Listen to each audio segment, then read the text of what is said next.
الحمد لله رب العالمين والصلاة والسلام على المبعوث رحمة للعالمين صلی اللہ علیہ وعلى آلہ وصحبہ ومن تبع ہدى إلى یوم الدین اما بعد۔ آج ہمارے درس کا موضوع ہے آیت الکرسی کی فضیلت۔ یقیناً قرآن کریم تمام کلمات میں سب سے بڑا ہے۔ اللہ عز و جل کے کلام سے بڑی کوئی بات کبھی کسی کی زبان پر جاری نہیں ہوئی ہے۔ جس دل میں قرآن کا کوئی حصہ نہ ہو وہ ویران گھر کی طرح ہے۔ مسلمان کے لیے مناسب ہے کہ وہ اپنے ہونٹ اور زبان کو قرآن کریم یا اس کے کسی حصے کی تلاوت سے پاکیزہ رکھے۔ آیت الکرسی ان قرآنی آیات میں سے ہے جن کی شان عظیم اور ثواب بہت بڑا ہے۔ یہ مسلمان کے لیے دن و رات میں پناہ اور حفاظت کا سامان ہے۔ چنانچہ ابی بن کعب رضی اللہ عنہ سے مروی ہے کہ نبی صلی اللہ علیہ وسلم نے ان سے پوچھا کہ کتاب اللہ میں کون سی آیت سب سے بڑی ہے؟ انہوں نے کہا اللہ اور اس کے رسول صلی اللہ علیہ وسلم زیادہ جانتے ہیں۔ انہوں نے اسے کئی بار دہرایا۔ پھر ابی نے کہا آیت الکرسی، تو نبی کریم صلی اللہ علیہ وسلم نے ان سے فرمایا لیحنک العلم ابا المنذر، یعنی اے ابو المنذر علم تم کو راس آئے۔ حضرت ابو ہریرہ رضی اللہ عنہ نے بیان کیا کہ اللہ کے رسول صلی اللہ علیہ وسلم نے مجھے رمضان کی زکوٰۃ کی حفاظت کی ذمہ داری سونپی۔ ایک شخص آیا اور غلہ یا کھجور بھرنے لگا۔ میں نے اسے پکڑ لیا اور کہا کہ میں تمہیں اللہ کے رسول صلی اللہ علیہ وسلم کے سامنے پیش کروں گا۔ اس نے کہا میں محتاج آدمی ہوں، میرے بہت سے بال بچے ہیں اور مجھے سخت ضرورت ہے۔ حضرت ابو ہریرہ رضی اللہ عنہ نے بیان کیا کہ میں نے اس کو چھوڑ دیا۔ میں نے جب صبح کی تو اللہ کے رسول صلی اللہ علیہ وسلم نے فرمایا یا ابو ہریرہ ما فعل اسیرک البارحہ، یعنی رات میں تمہاری قیدی نے کیا کیا؟ میں نے کہا اے اللہ کے رسول صلی اللہ علیہ وسلم اس نے سخت محتاجی اور بال بچوں کی تکلیف بیان کی تو مجھے اس پر ترس آ گیا اور میں نے اس کو چھوڑ دیا۔ نبی کریم صلی اللہ علیہ وسلم نے فرمایا کہ اس نے تم سے یقیناً جھوٹ کہا ہے اور جان لو کہ وہ پھر آئے گا۔ حضرت ابو ہریرہ رضی اللہ عنہ نے کہا کہ تو مجھے یقین ہو گیا کہ وہ پھر آئے گا، کیونکہ اللہ کے رسول صلی اللہ علیہ وسلم نے فرمایا تھا کہ وہ پھر آئے گا۔ چنانچہ 3 دنوں تک اس نے ایسا ہی کیا۔ جب تیسری رات ہوئی تو حضرت ابو ہریرہ رضی اللہ عنہ نے کہا کہ آج تو میں ضرور تمہیں اللہ کے رسول صلی اللہ علیہ وسلم کے سامنے پیش کروں گا۔ یہ تیسری بار ہے کہ تم کہتے ہو اب میں نہیں آؤں گا مگر پھر آ جاتے ہو۔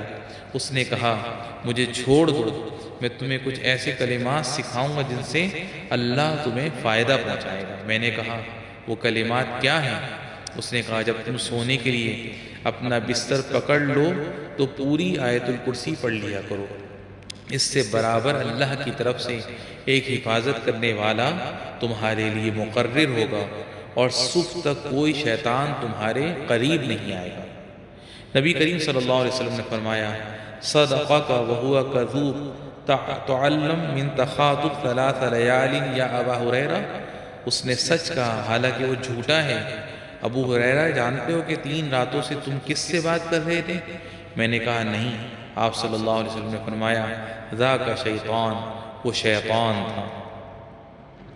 جو 5 فرض نمازوں کے بعد آیت الکرسی پڑھے گا اس کے اور جنت کے درمیان یہی وقفہ ہوگا کہ وہ مرے پھر جنت میں چلا جائے۔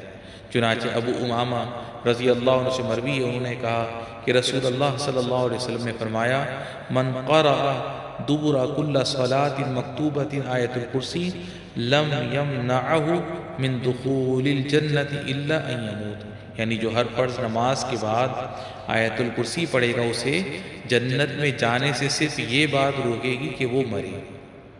مسلمان کو چاہیے کہ صبح شام سوتے وقت اور پانچوں فرض نمازوں کے بعد اس عظیم آیت کو پڑھتا رہے، اگرچہ نماز پڑھنے والے کو بہت جلدی ہو اور نماز کے مشروع اور مسنون اذکار کو پڑھے بغیر نماز کے فوراً بعد نکل جانا چاہتا ہو، اسے کم از کم اپنے نفس کی حفاظت، اپنے دل کے اطمینان، اپنے جسم کے بچاؤ اور اپنے راستے کی روشنی کے لیے اس عظیم آیت کو ضرور پڑھنا چاہیے۔ قرآن کریم مومنوں کے لیے شفا اور رحمت ہے، جیسے کہ رب العالمین نے فرمایا وَنُنَزِّلُ مِنَ الْقُرْآنِ مَا هُوَ شِفَاءٌ وَرَحْمَةٌ لِّلْمُؤْمِنِينَ، یعنی یہ قرآن جو ہم نازل کر رہے ہیں مومنوں کے لیے تو سراسر شفا اور رحمت ہے۔ مسلمان کے لیے یہ بھی ضروری ہے کہ قرآن کی آواز کو اپنے گھر کے حصوں میں بلند کرتا رہے، تاکہ اس کے گھر والوں کے کان قرآن کریم سے پاکیزگی حاصل کرتے رہیں۔ عمارت شارجہ پر اللہ کے فضل کے مکمل ہونے کی ایک بات یہ ہے کہ قرآن کریم کے چینل کا قیام اور ابتدا عمل میں آئی ہے، جو پورے 24 گھنٹے اپنے چینل پر نہایت میٹھا کلام خوبصورت آواز میں پیش کرتا رہتا ہے۔ یہ ہمارے والد شارقہ کے حاکم کی نیکیوں میں سے ایک نیکی ہے، حاکم الشارقہ کے نیکیوں میں سے ایک نیکی۔ اللہ تعالیٰ نعمت کے ساتھ ان کی عمر دراز کرے۔ اے مومنوں، آپ اس مبارک چینل کی متابعت کرتے رہیں اور اپنے بیوی بچوں کو اپنے رب جل وعلا کا کلام سناتے رہیں، تاکہ آپ کو دنیا و آخرت میں سعادت نصیب ہو۔ اللہ ہمیں اور تمام مسلمانوں کو اپنی کتاب کریم کی تلاوت کرنے والوں، اسے سننے والوں اور اس پر عمل کرنے والوں میں سے بنائے۔ والصلاة والسلام علی النبی الامین وعلی الآل وصحب الاکرمین۔